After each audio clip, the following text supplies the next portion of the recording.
retenu comme étant à conserver, peut-être? Alors, qui veut commencer par ce qu'on doit conserver au niveau de la main-d'œuvre?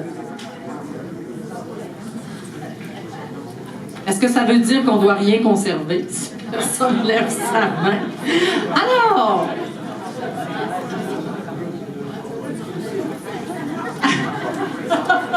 Un peu de courage.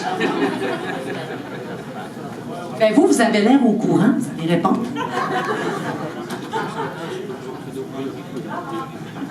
Merci Audrey. On parle pour le secteur agricole. Je pense qu'il y a une ambiance un petit peu plus familiale, de proximité avec les employés et la main-d'œuvre. Ça aide, si on veut, créer un sentiment d'appartenance puis avoir une certaine rétention. Je pense que c'est un aspect au niveau conservé qui est important. Une espèce de culture de proximité, culture familiale. Okay. Est-ce que d'autres avaient retenu un peu aussi cet aspect-là? Oui, allez-y. Oui, nous aussi, on y allait un peu dans le même sens. On parlait d'impliquer les employés dans la gestion de l'entreprise parce que c'est de plus en plus attrayant pour la relève, surtout là, d'avoir des responsabilités dans la gestion. Ils se sentent plus impliqués, donc l'attractivité est plus présente. Ensuite, on disait d'adapter aussi et conserver les formations au Collège d'Alma parce qu'éventuellement, on sait... la clientèle, puis même les emplois sont appelés à changer. Les jeunes se sentent plus de la même façon interpellés dans l'entreprise. Ils n'ont plus le même sentiment d'appartenance, donc il faut évoluer là-dedans.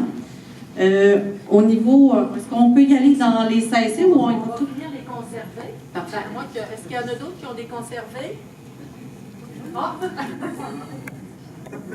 Vous déléguez facilement, vous, hein? Je vais aller à l'autre table, là.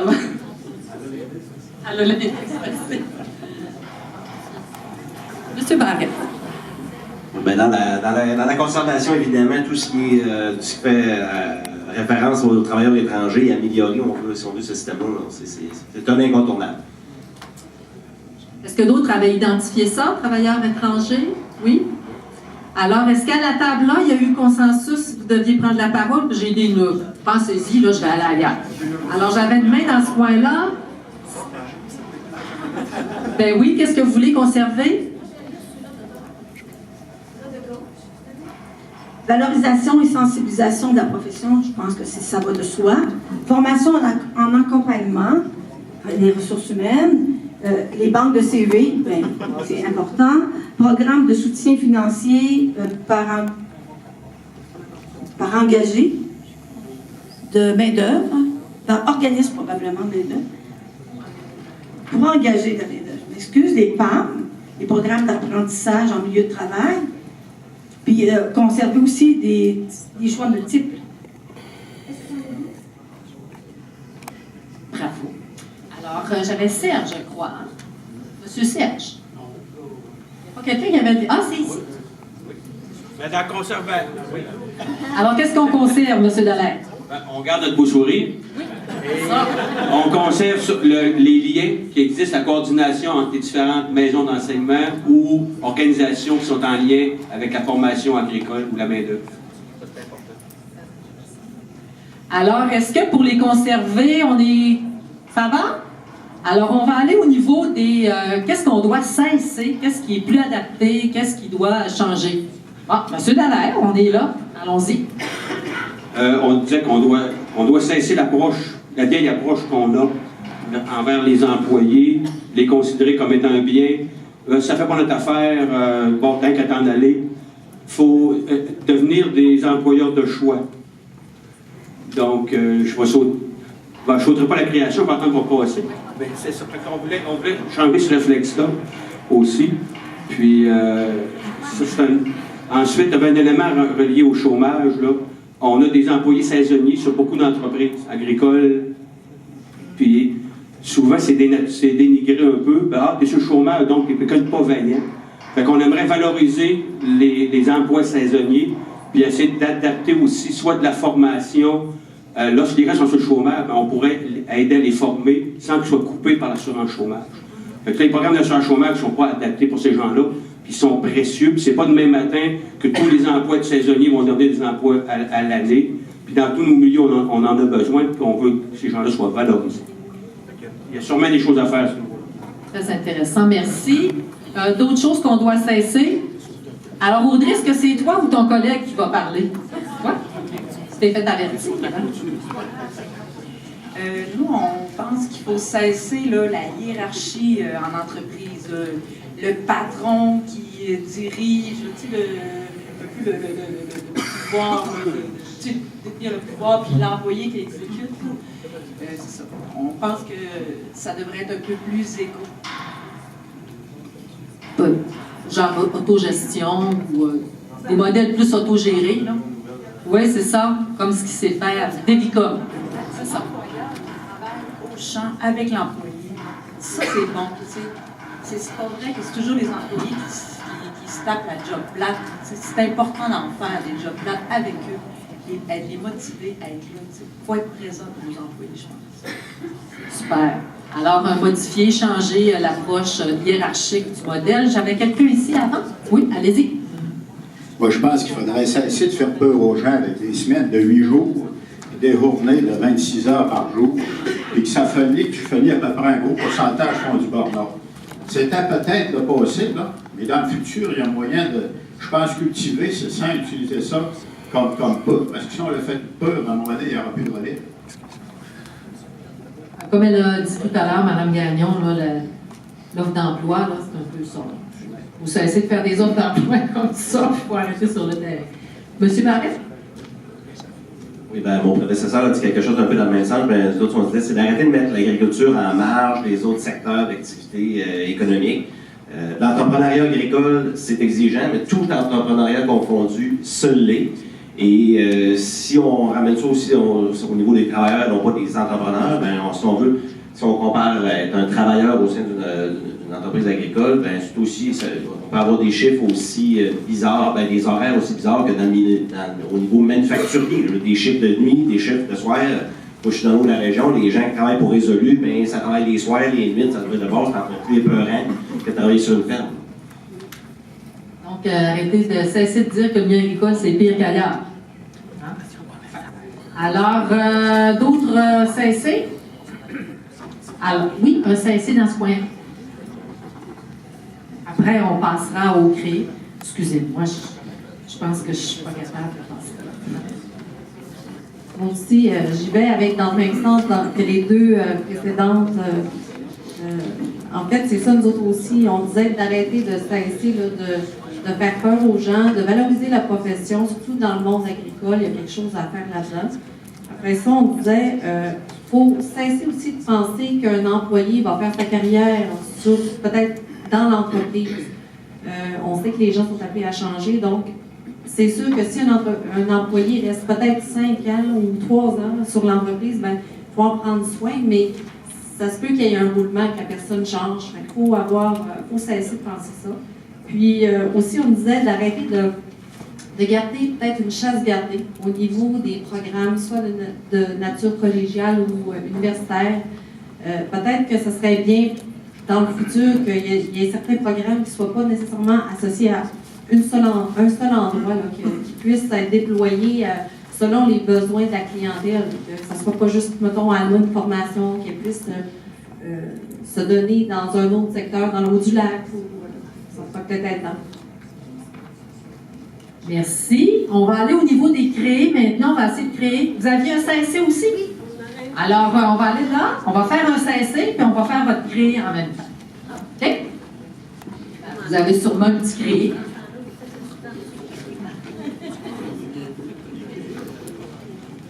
Bonjour. Je ne suis pas de parole parce que c'est moi qui l'ai trouvé, là, c'est Nathalie. Donc, ce qui est très important pour nous, c'est de cesser les trop grandes terres non accessibles pour la relève. Je vous dirais que c'est une jeune de chez nous, dans notre table, qui nous a dit ça. Elle a plusieurs de ses amis qui seraient prêts. Ils ont étudié en culture maraîchère, mais les lotissements, les terres avec plusieurs arbres, ce n'est pas accessible pour eux. Donc, on voit de bon œil des programmes artères qui s'installent chez nous. Donc, comme je l'avais entendu dans les rencontres de l'UPA, je trouvais ça important de vous le dire. Ah, c'est bon. Ah, c'est moi, là? OK. Mettons Bon. les deux plus importants. OK, les deux plus importants. Est-ce que je vais dire vraiment les deux plus importants? Vous me corrigerez.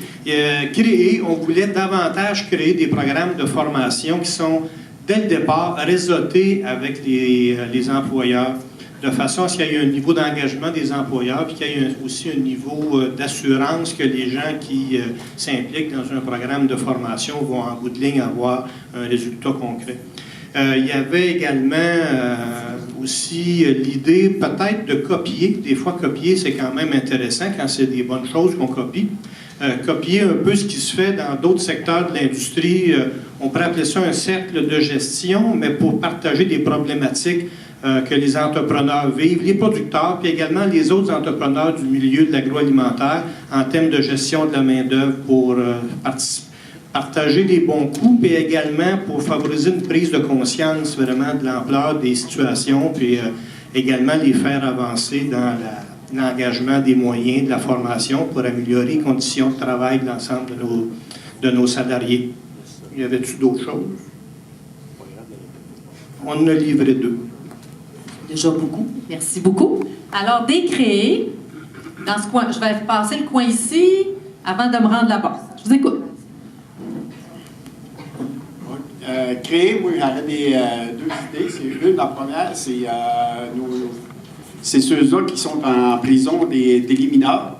Parce que moi, je veux faire une bâtisse pour des Mexicains. À place de faire une bâtisse pour des Mexicains, j'aimerais mieux avoir des Québécois, même si c'est des repris de justice. Moi, ça ne me dérangerait pas.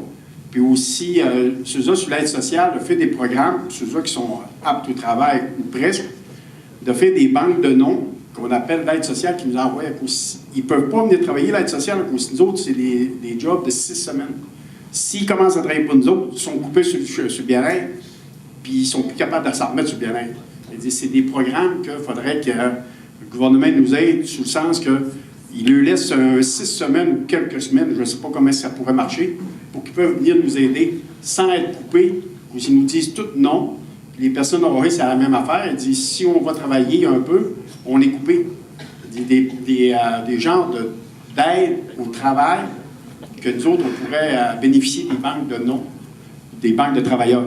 Que, ici, on est au Québec, mais qu'on n'est pas capable de les prendre à cause de toute la réglementation. Alors, créer des programmes ou ajuster les programmes pour que ça puisse être possible. Dans le coin ici, est-ce que j'en avais avant de me déplacer ici? Ici? Un petit peu dans la même veine qu'on vient d'entendre, en fait, il y a plusieurs volets, mais il y a de la bonification salariale qui pourrait être mise en place pour les secteurs de l'agroalimentaire pour ces types d'emplois-là. Ça, je pense que c'est un élément qui pourrait être mis. On en a discuté pas mal. Et comme il mentionnait, c'est-à-dire l'accès, en fait, donner, dès qu'un retraité, par exemple, veut arriver puis veut occuper son temps, veut s'impliquer davantage, il ne peut pas le faire parce que son chèque va être coupé.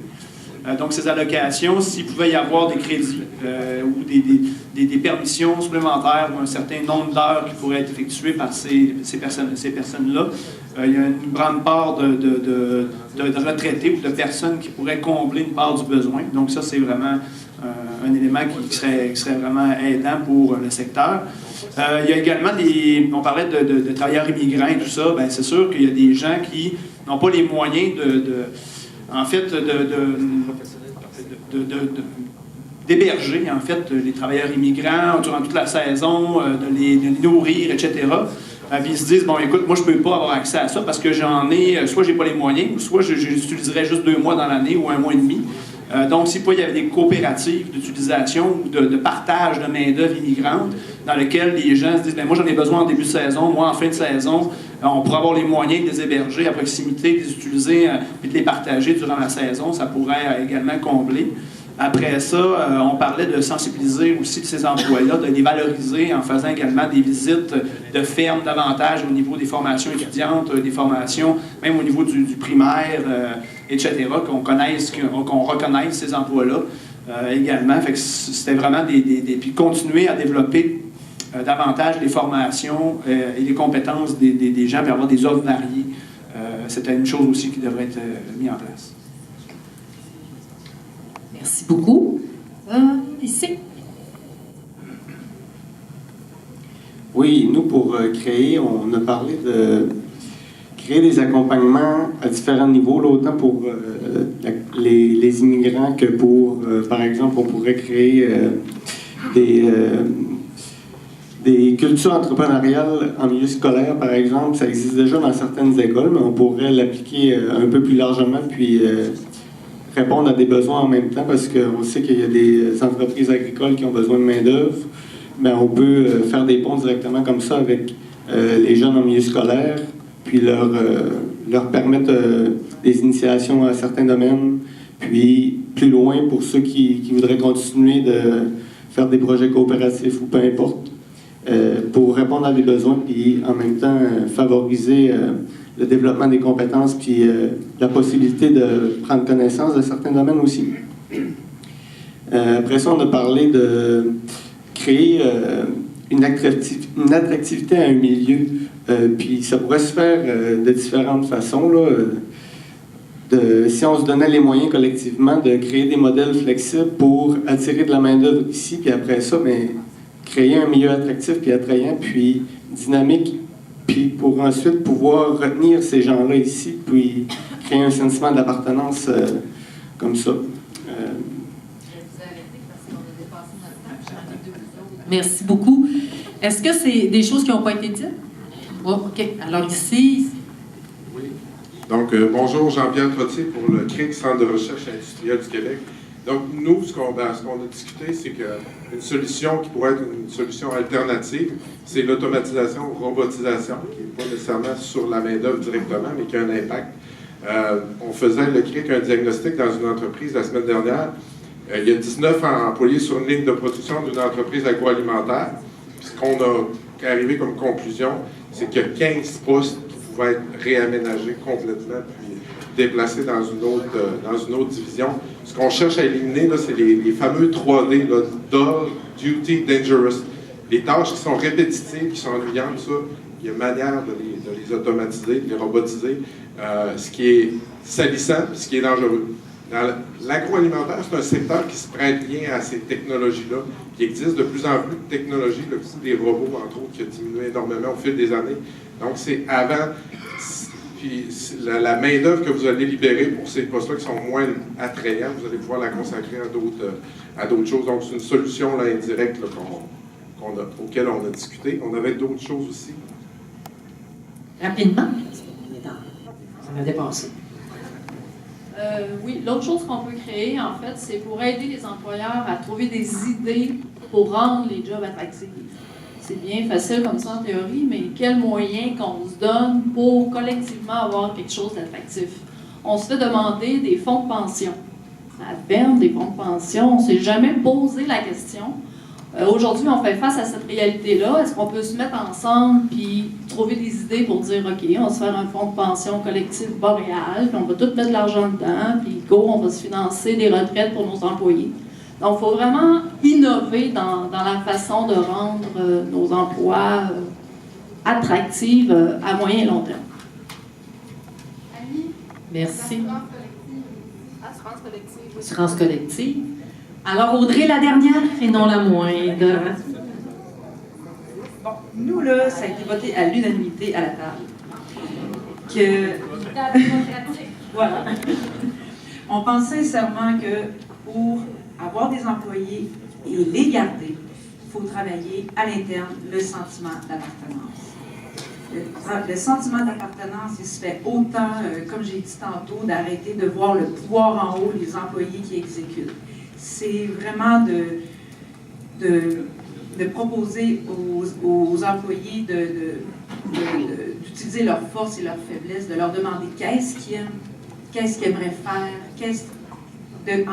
quel travail ils aimeraient être responsables. On pense aussi que le manuel de l'employé, ça permet vraiment de créer une transparence. Puis comme ça, l'employé, il n'y a pas de surprise. Fait que quand il arrive, il lit le manuel de l'employé, il sait à quoi s'attendre. Ça permet vraiment, c'est vraiment une transparence de l'employeur envers l'employé. Puis la transparence, je pense que c'est payant quand l'employé voit que l'employeur est honnête. Fait que le sentiment d'appartenance, il se travaille à plusieurs niveaux, mais je pense que ça vaut la peine de mettre de l'énergie là-dessus. Puis moi, je suis une petite entreprise, on n'a pas de gros salaires, mais je suis toujours fière de dire que mon employé commence sa 8e année avec moi. Puis c'est loin d'être négligeable. Et je pense que ça vaut vraiment la peine de travailler ça. Merci. Mais vous n'êtes pas hiérarchique, les délégués, hein? Vous avez le genre, vous, à déléguer, hein? C'est ça. Alors, avant de passer au dernier atelier, on va ramasser